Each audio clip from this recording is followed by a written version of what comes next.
Saya izin share screen. Apakah sudah tampak, Mas Ajat? Ya sudah, silakan Dr. Sujanta. Baik, baik. Assalamualaikum warahmatullahi wabarakatuh. Saya Siti Chandra.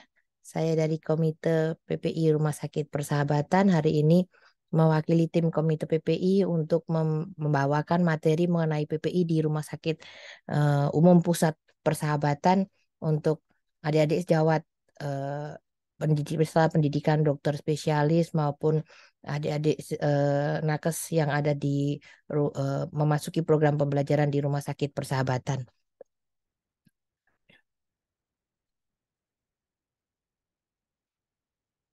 Sebagai topik pembahasan saat ini, ya, ini ada update materi dari kami dari Komite PPI tentang situasi RSP saat ini, situasi setelah lepas 3 tahun pandemi, kemudian administratif kontrol di Rumah Sakit Persahabatan, kemudian mengenai PPE, serta mengenai prinsip dari dekontaminasi.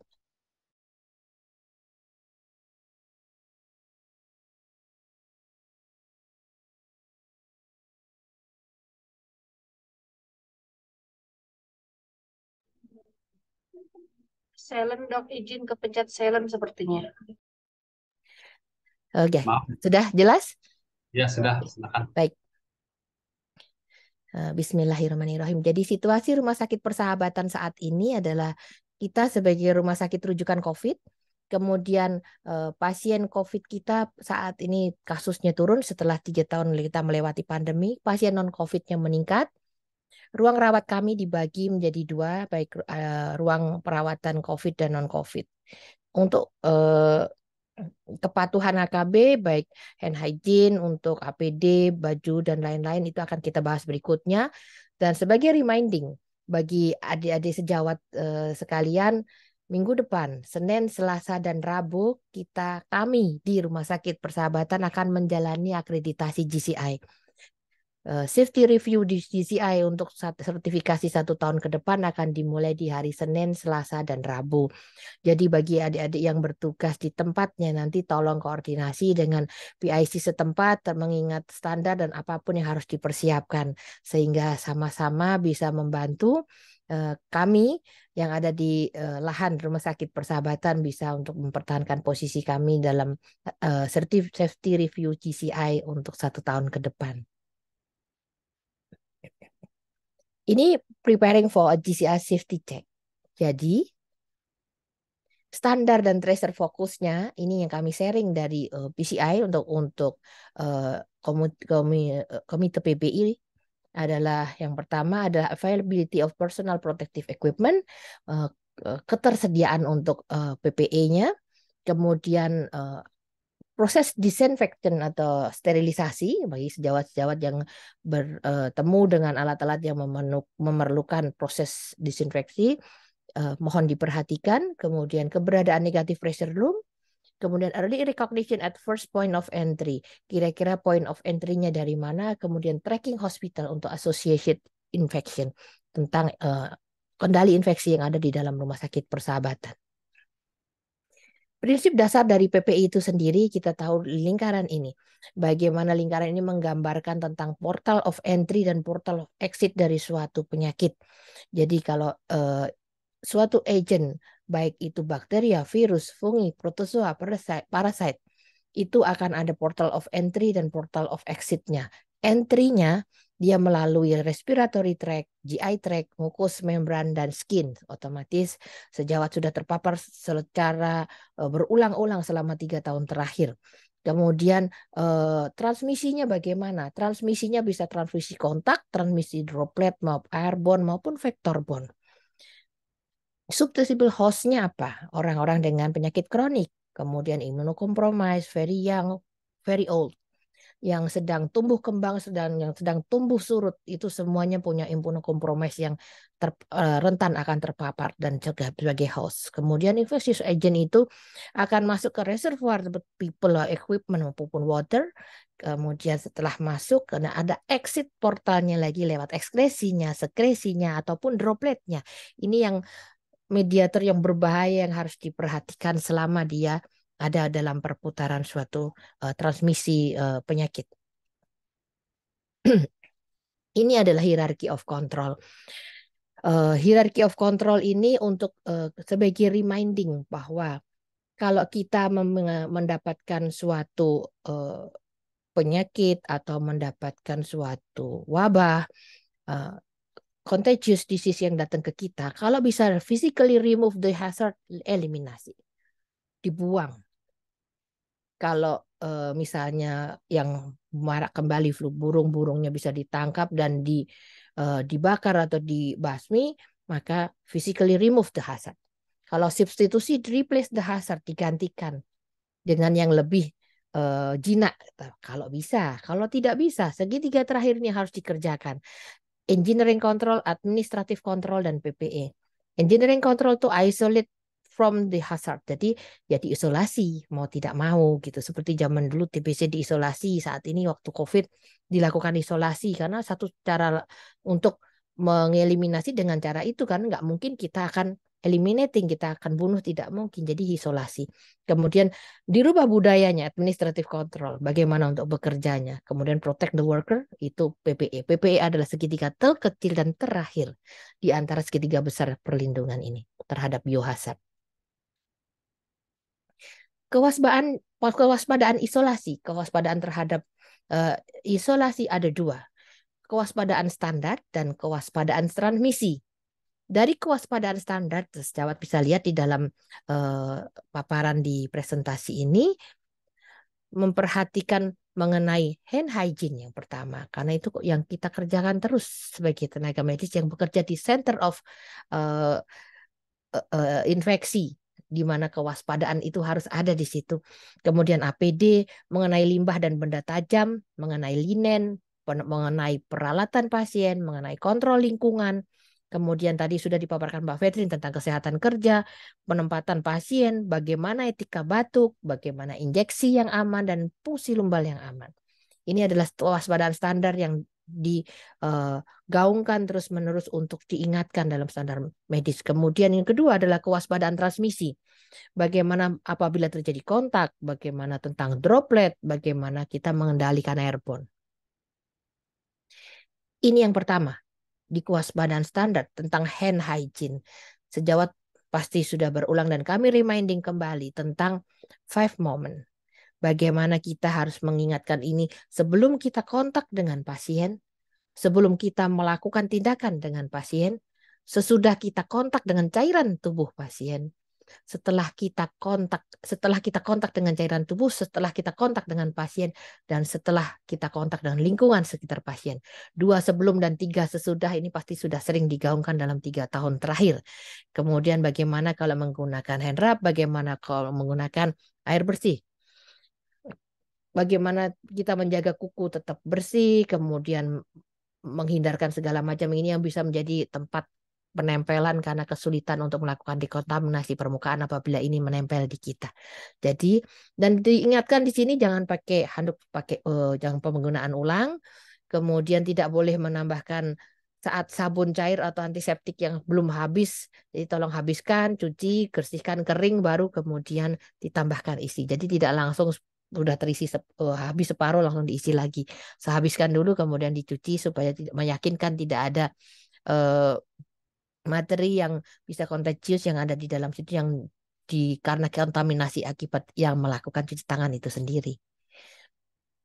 Siapa yang wajib? Semua orang wajib melakukan hand hygiene. Yang kontak langsung dengan pasien, dokter, perawat, petugas, semua. Kalau di bidang saya dari rehabilitasi medik, mungkin terapis saya, baik fisio, baik terapis bicara, baik mungkin perawat rehab, semua yang dalam tim harus mengerjakan. Begitulah analis di laboratorium. Semua yang ada di lingkungan yang infeksius, yaitu rumah sakit, harus melakukan. Semua orang yang kontak dengan pasien secara tidak langsung juga karena ada di lingkungan rumah sakit, ahli gizi, farmasi, petugas teknik. Semua yang beredar di rumah sakit berkontribusi terhadap hal ini. Semua orang yang bekerja dan berada di rumah sakit.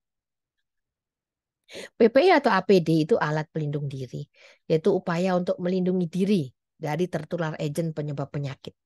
Disesuaikan dengan agen penyebabnya dan cara transmisinya.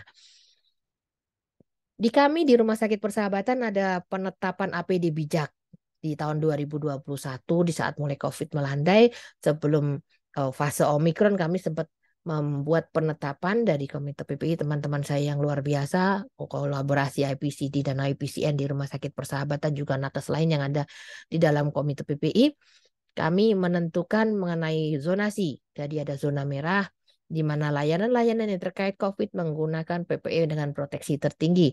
Jadi menggunakan baju scrub OKA, kemudian masker N95 karena ini adalah aerosol. Jadi yang ditutup dengan N95 adalah lubang entry-nya yang tadi kita bahas. Jadi N95 digunakan. Kemudian gangguan bedahnya bisa single use, bisa reuse. Kemudian dia menggunakan tutup kepala. Sering dari kami melakukan ditutup dulu dengan inner jilbab, baru kemudian pakai tutup kepala untuk memproteksi lebih, mengurangi kontaminasi permukaan lebih banyak, jadi ditutup. Kemudian pelindungan mata dengan Google atau dengan face shield. Shoe cover bisa digunakan alas kaki tertutup atau sepatu boot. Pada intinya, kalau sepatu boot lebih ke arah safety kalau ada benda tajam atau jarum dan lain-lain. Tapi kalau untuk perlindungan port di entry, masker N95 serta Google atau face shield cukup. Karena entry dari aerosol terutama COVID dari port di entry-nya dari upper respiratory. Kemudian zona merah yang lain adalah operasi, otomatis operasi pasiennya suspek, probable maupun konfirmasi COVID dengan sama dengan protokol yang sama dengan yang tadi di ruang pelayanan COVID-19. Mikrobiologi klinik lab karena dia membiarkan kuman MTB kemudian melakukan PCR COVID di tempat yang sangat contagious, jadi dia menggunakan protokol yang sama dengan protokol zona merah yang tertinggi. Bagi saudara-saudara kami, sejawat kami yang ada di pemulasaraan jenazah COVID-19 Rumah Sakit Persahabatan, karena dia memandikan jenazah, kontak langsung dengan jenazah, digunakan coverall juga untuk memudahkan mereka dan mengurangi kontaminasi terhadap paparan ke tubuh. Masker tetap sama. Protokol untuk zona merah adalah N95. Laundry itu zona kuning, jadi menggunakan masker bedah, apron single use, pelindung wajah face shield, sarung tangan rumah tangga, sandal tertutup atau sepatu boot, dan menggunakan baju seragam atau baju scrub OKA. Pemakaian APD ini dilakukan sesuai dengan tingkatannya. Jadi makanya kita katakan sebagai pemakaian APD bijak. Ini zona hijau. Zona hijau di tempat sejawat-sejawat nanti ditugaskan, baik itu di ruang pelayanan tindakan pasien non-COVID, operasi non-COVID, kemudian ruangan dengan potensial aerosol non-COVID.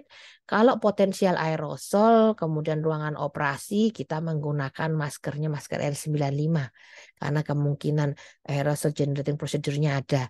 Tapi kita menggunakan sebagai protektif di situ, yang lainnya sama dengan jilbab atau apron biasa kita bisa kerja, tapi N95 digunakan. Tapi kalau untuk poli biasa, masker bedah, ruang pelayanan pasien biasa, administratif, tempat petugas perkantoran itu menggunakan masker biasa dengan seragam RSP. Untuk saat ini penggunaan masker sudah tidak diwajibkan, akan tetapi tetap kami anjurkan, mengingat kami adalah rumah sakit rujukan respirasi nasional di mana pasien TB beredar di mana-mana. Aerosol generating procedure yang silent juga kita tidak tahu, jadi dianjurkan sebaiknya menggunakan masker di saat berada di ruangan pelayanan. Ruang untuk petugas rawat inap, laboratorium, dan farmasi non-COVID menggunakan baju seragam, masker bedah, jas lab. Demikian adalah alat pelindung diri yang mengikuti jenis organisme yang dihadapi. Jadi ini tadi adalah bijak dalam memakai APD sesuai dengan yang sudah saya paparkan tadi, disesuaikan dengan tingkat risiko transmisinya, pajanannya. N95 hanya untuk tindakan aerosol maupun tindakan yang terpapar jelas karena memang di ruang COVID atau ruang TB gitu ya.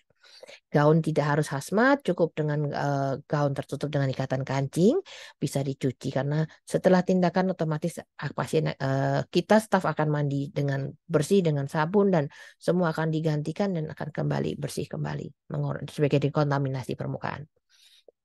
Kriteria APD di RSP, gaun atau hazmatnya ini gaun tidak harus menggunakan hazardous material. Jadi yang penting tidak tembus air atau percikan, nyaman, tidak panas, boleh dari kain karena reuse, Untuk yang single use otomatis dibuang dan nanti akan dibakar di insinerator. Kemudian yang reuse kainnya dicuci kembali dengan standar laundry untuk dekontaminasi infeksi rumah sakit persahabatan sesuai dengan standar akreditasi. Face shield kriterianya yang reuse itu tidak dari busa, terbuat dari plastik akrilik yang tebal dan tidak mudah pecah.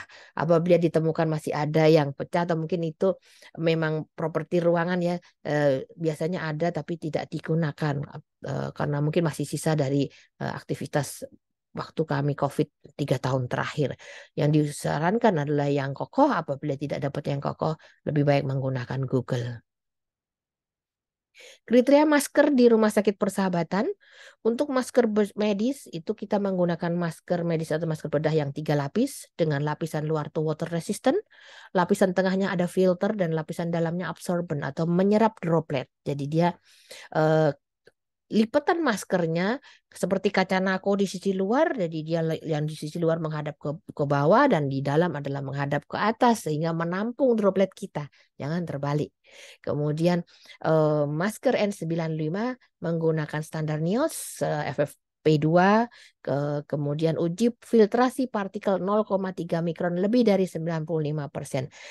Komite PPI Rumah Sakit Persahabatan memiliki sistem pengujian partikel sehingga mereka melakukan uji kelayakan masker dari sampel masker yang dibeli oleh pengadaan Rumah Sakit Persahabatan untuk membuktikan bahwa masker ini layak digunakan dan menjaga keselamatan nakes yang ada di Rumah Sakit Persahabatan. Dilakukan fit test terlebih dahulu untuk memastikan bahwa masker fit terhadap muka dari si pemakai. Dokter bisa dengan mudah, mungkin fit test yang sederhana, dokter bisa tarik nafas, maskernya akan tersedot dan buang nafas, masker akan melembung. Jadi itu fit test secara mudah. Kalau fit test secara lebih detail lagi dari Komite PPI menggunakan teknik tersendiri dan itu tidak dilakukan secara rutin untuk kesemuanya, tapi untuk yang bertugas di ruangan seperti pinere, ruangan-ruangan khusus dilakukan secara berkala. Kemudian ini digunakan untuk tindakan pencegahan udara untuk aerosol generating procedure. Jadi proses intubasi trakea, ventilasi non-invasif, kemudian bronkoskopi, tindakan untuk poligigi, nasoendoskopi, termasuk tindakan di kami menggunakan chest terapi, kemudian tindakan-tindakan menggunakan nebulizer, kami menggunakan masker N95 dan di ruangan yang sudah diatur tata udara engineering controlnya dan diutamakan yang di ruangan tekanan negatif. Reuse masker. Sampai dengan saat ini RSP belum pernah melakukan reuse. Sejawat-sejawat saya di Komite PPI, sejawat-sejawat saya di K3 luar biasa. Begitu juga sejawat-sejawat lainnya dan semua stakeholder di Rumah Sakit Persahabatan dari awal pandemi belum pernah melakukan reuse untuk masker, baik N95 maupun masker lainnya. Dan tindakan ini dipertahankan alhamdulillah sehingga kami bisa bekerja dengan tenang. Masker yang bisa di-reuse ini sebetulnya dari CDC ada dengan tindakan non-aerosol, tapi kami tidak melakukan. Penghematan biasanya dilakukan dengan menetapkan APD bijak. Jadi mana yang perlu menggunakan masker dengan tingkat security yang tertinggi dengan N95 dan mana ruangan yang tidak perlu. Sehingga kita betul-betul bisa menghemat dengan penetapan APD bijak. Beberapa dokter menggunakan half of full piece yang respirator yang dapat reuse. Jadi respirator itu bisa didekontaminasi dan digunakan ulang oleh sang operator tersebut atau dokter tersebut. Ini pemakaian masker, mungkin ini sampel, ini Pak Sahrir ini salah satu IPCN kami jadi model, terima kasih. Ini sejawat mungkin pernah melihat orang-orang yang pakai masker hidungnya lolos, kemudian maskernya lebih banyak di dagu atau di leher. Padahal pada waktu menggunakan ini dia meratakan semua tampungan dropletnya dia. Dan kan kalau terbuka posisinya dia menampung droplet dari luar gitu. Jadi lebih baik lepas maskernya atau dipakai dengan benar. Waktu dilepas, prosedur penyimpanan masker sejawat sekalian bisa dibuka di YouTube resminya Rumah Sakit Persahabatan. Komite PPI memiliki video bagaimana cara menyimpan masker pada saat sedang minum atau makan. Ini kebersihan yang salah, yang diuntel-untel, dikuel-kuel gitu ya. Itu mohon diperhatikan untuk keselamatan Anda sendiri dan keselamatan orang-orang yang Anda sayangi di sekeliling Anda. Ini Google yang ini saya katakan tadi, Peace respirator, saya yakin sudah banyak yang punya, malah mungkin sejawat-sejawat yang bedah terutama. Ini one valve, jadinya operatornya tidak terkontaminasi pasien. Tapi kalau operatornya COVID, ya pasien yang terkontaminasi. Jadi ini harus memastikan yang menggunakan adalah orang yang sehat. Jadi dia tidak berbahaya untuk lingkungan. Ini donning, sekedar reminding untuk pemakaian APD bagi sejawat yang nanti ikut terpapar di pelayanan untuk yang infeksius, untuk pelayanan baik itu di PMDR atau pelayanan COVID. Ingat, mulai dengan cuci tangan dengan air mengalir, penggunaan tutup kepala dan leher, head cap, lalu gunakan gaun bedah. Setelah itu pakai masker N95, pasangkan Google-nya, tutup dengan face shield, pakai alas kaki dan shoe cover-nya. Kemudian cuci tangan dengan hand rub dan sarung tangan digunakan. Awal pertama kami mungkin saat pertama overprotectivenya kami menggunakan sarung tangan pendek, kemudian ditutup yang panjang. Ternyata sarung tangan pendek cukup, apabila memang harus diganti saja, kita bisa cuci tangan dan dihentikan. Karena ingat, portal di entry-nya dari respiratory airway, jadi selama airway aman tertutup dengan N95, insya Allah aman ke depan. Oke. Kemudian doffing, ini lebih berbahaya daripada donning karena posisinya kita ketempelan semua kuman, kita ketempelan semua virus. Jadi saat membuka, hati-hati, betul-betul membuka yang paling infeksius dulu, yaitu yang tangan kita memegang segalanya. Jadi buka dulu yang sarung tangan medis, dibuka di tempat sampah yang infeksius, yang sampah plastik kuning, kemudian gaun bedah, shoe cover alas kaki, cuci tangan dengan hand rub, kemudian face shield dilepas, jadi area muka itu terakhir ya, kemudian Google, cuci tangan lagi, kemudian masker N95, head cap, kemudian mandi. Kami biasanya cuci tangan sabun mandi.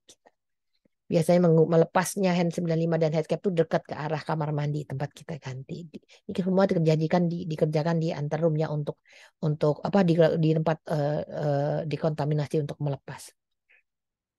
Ini tadi yang saya katakan, fase kritisnya adalah doffing, potensi penularannya pada petugas atau antar petugas. Jadi harus berurutan, pelan-pelan, berhati-hati, tidak berlomba, tidak melepas APD bersamaan. APD yang paling tercemar terlebih dahulu, makanya saya katakan tadi, kepala adalah yang terakhir, karena port di entry-nya di situ.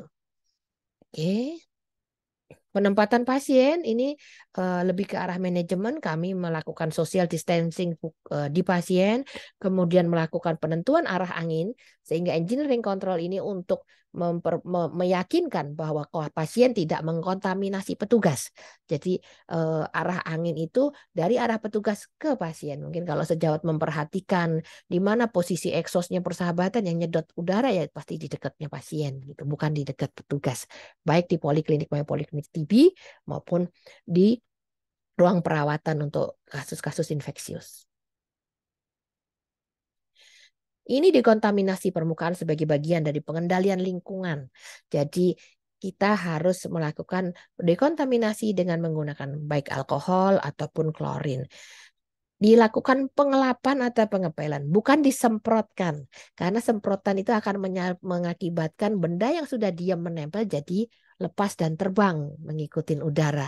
Jadi dia yang ada microfiber disemprot dengan disemprotkannya ke microfiber, baru kemudian dielapkan dari area bersih ke kotor, dari atas ke bawah karena kita tahu ada gravitasi. Kemudian dilakukan setiap saat pada saat pergantian pasien. Harus diwaspadai. Semua limbah pasien anggap itu semuanya adalah infeksius. Jadi kita harus berhati-hati tentang dekontaminasi. Yang ini harus diajarkan otomatis ke tenaga yang ada yang bertanggung jawab untuk pembersihan ruangan tersebut. Ingat kembali, PPI itu tanggung jawab semua orang karena kita semua bisa berbahaya apabila tidak diperhatikan. Dekontaminasi permukaan yang membersihkan yang tadi saya bilang, bersih ke kotor, atas ke bawah. Sejawat dan semua staf yang membersihkan harus diingatkan kembali terus-menerus demi keselamatan bersama. Validasi sistem tata udara. Ini rekan-rekan saya, keluarga Komite PPI Rumah Sakit Persahabatan yang sedang melakukan pengecekan tata udara. Sebelah kiri menggunakan valniometer, dia cek udara masuk. Udara masuk ke dalam ruangan, berapa sih tekanannya? Kami mau mempertahankan ACA 12 minimal kalau bisa. Ini ada beberapa tekanan dengan aturan-aturan khusus. Ini yang di tengah, dia dilihat itu exhaust di bawah, itu posisinya karena aerosol generating procedure itu berat, dia ikut gravity, dia akan mengendap ke bawah. Jadi disedot di bawah, lepas dari breathing zone. Sehingga tidak tersedot oleh hidung kita dan dia akan ditarik oleh exhaust naik ke atas, kemudian dibuang dari jalur atas ke atas atap. Jadi kalau di persahabatan nggak ada yang berjemur di atap, karena di atap tempat HEPA filter kami, tempat pembuangan sistem tata udara. Ini terlihat lingkaran hijau, ini adalah udara masuk, kemudian yang panah di bawah itu letak exhaust di samping tempat pasien, tepatnya lagi di samping kepala pasien. Gitu, karena entry exit-nya untuk respiratory ya dari situ. Ini pipa adalah pipa ke atas. Ini foto ruangan-ruangan yang diambil dari ruangan kami yang melakukan engineering untuk kontrol untuk tata udara di saat pandemi ini. Ini panah ke atas, ke arah atap. Oke. Kita masuk ke prinsip untuk peralatan pasien. Sterilisasi, salah satu hal kritis yang selalu di hobinya para pertanyaan pada waktu akreditasi pasti akan menanyakan hal ini untuk cleaning, disinfeksi, sterilisasi. Baik itu apakah critical, semi-critical maupun non-critical. Kemudian pengelolaan limbah benda tajam. Ini tadi sudah saya sampaikan di awal ya tentang kewaspadaan standar. Kemudian pengolahan pembuangan limbah, sampah kuning, jangan lupa untuk yang sampah infeksius. Safety box-nya untuk sampah-sampah yang tajam, tidak boleh, idealnya tidak boleh sampai penuh, dari separuh sudah dibuang, kemudian tidak lebih dari 24 jam. Apabila sejawat ada yang menemui, tolong diingatkan kepada PIC ruangan atau yang bertanggung jawab di situ untuk di reminding. Kita tetap dengan positive thinking, beliau mungkin terlupa atau tersilap, tapi kita tetap saling reminding. Maaf, Dr. Siti Chandra, waktunya Baik. 2 menit lagi. Baik, terima kasih Mas Ajat. Ini tidak boleh sampai overload. Kemudian etika batuk, saya semua sudah tahu ya. Penyuntikan yang aman, tempat pembuangan limbah, one needle, one syringe, one only time. Kemudian injection safety checklist diperhatikan. Do not recap needle. Kewaspadaan tambahan ini tadi, hindari menyentuh port di entry, sentuh mata, hidung, mulut. Karena kan hand hygiene salah satu caranya untuk menjaga tangan kita yang banyak sekali menyentuh entry. Kemudian hindari membawa pasien keluar ruangan kecuali itu diperlukan untuk transfer untuk keperluan medis. Gunakan alat portable untuk diagnostik dan batasi jumlah tenaga kesehatan yang kontak dengan pasien. Mencatat semua yang masuki ruangan pasien untuk melihat tracking ya nanti apabila ada kecurigaan penyebaran dari pasien dengan diagnosis tersebut. PPI pada pengumpulan dan penanganan spesimen laboratorium pasien COVID yang potensial menular, otomatis kami menggunakan pneumatic tube system untuk mendelivery sistem spesimen untuk memastikan dia dalam aman terhadap biohazard.